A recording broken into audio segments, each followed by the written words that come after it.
So, Adolescence, the Netflix four-part series, seems to be the thing that everybody, certainly on LinkedIn and just about every other social media platform, seems to be discussing at the moment. It's really captured the imagination and started what seems to be a wide national conversation, which is good. It's great that people are talking about it.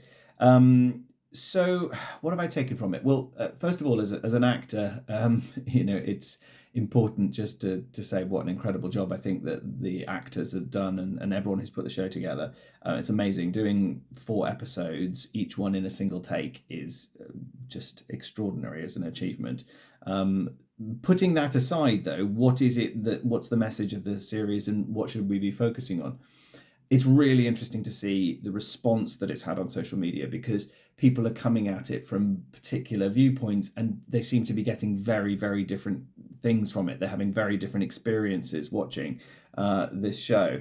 I'm not a parent, but I would, if I was a parent, I think the idea of all of the messages that are so readily available on social media and on people's phones. This message that comes through from the series quite clearly that the parents thought that their kids were safe and that they were protected, in their bedrooms, in their homes, but that all of these messages still are coming through and not knowing what people are watching, not knowing how they're being influenced.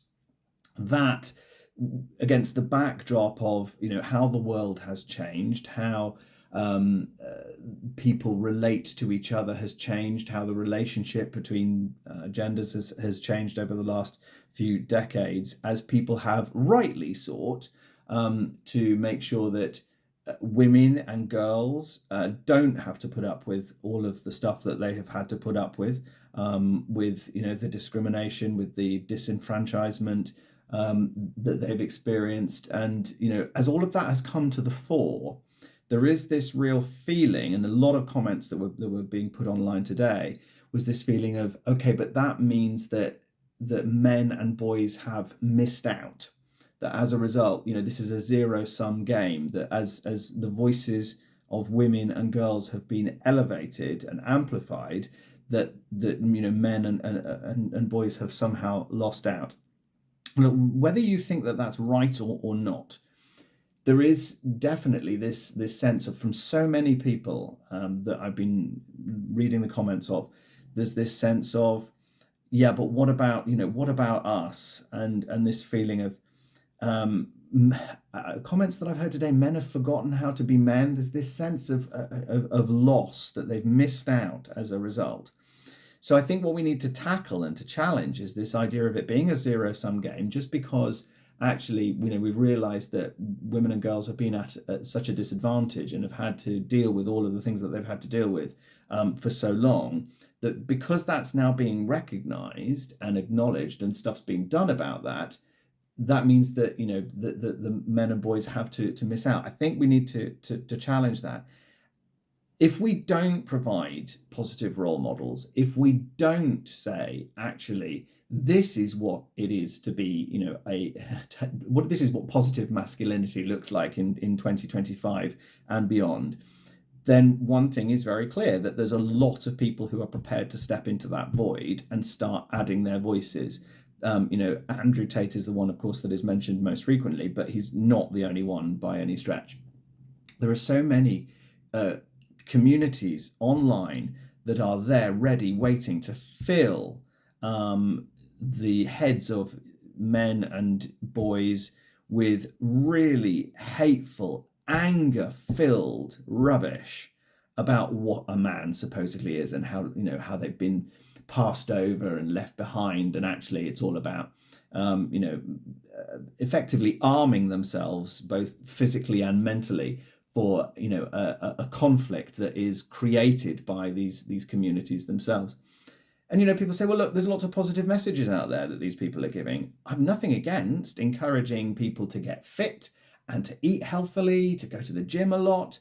I've nothing against encouraging young men and boys to have a greater sense of self-esteem, to be more confident, to be motivated to go out there and achieve what they want to achieve in life.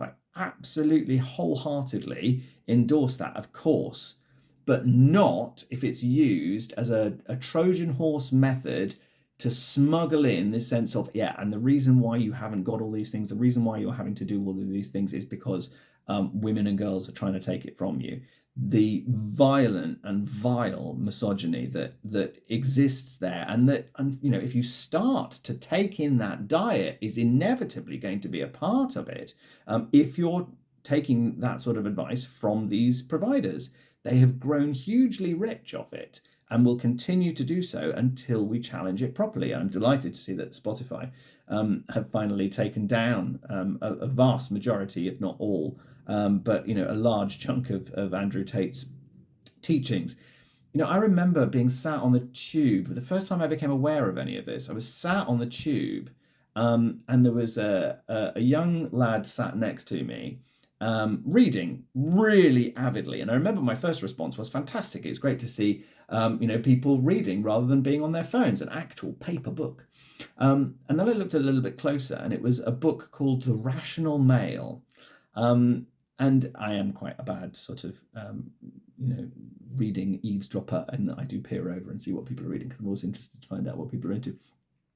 And, just from a few quick glances, the stuff that I was seeing in this book about, how controlling you need to be with women, this idea that, only the 80% of women go for 20% of men that's mentioned in Adolescence there, that, so you're engaged in a battle to try and win women as some sort of prize. And it's so primeval.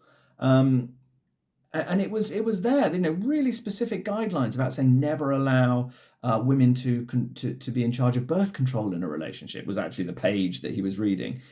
And, when you talk to a frightening number of young people about it, instead of saying, well, what do you think about this? And expecting that a response of, oh, well, it's a load of nonsense.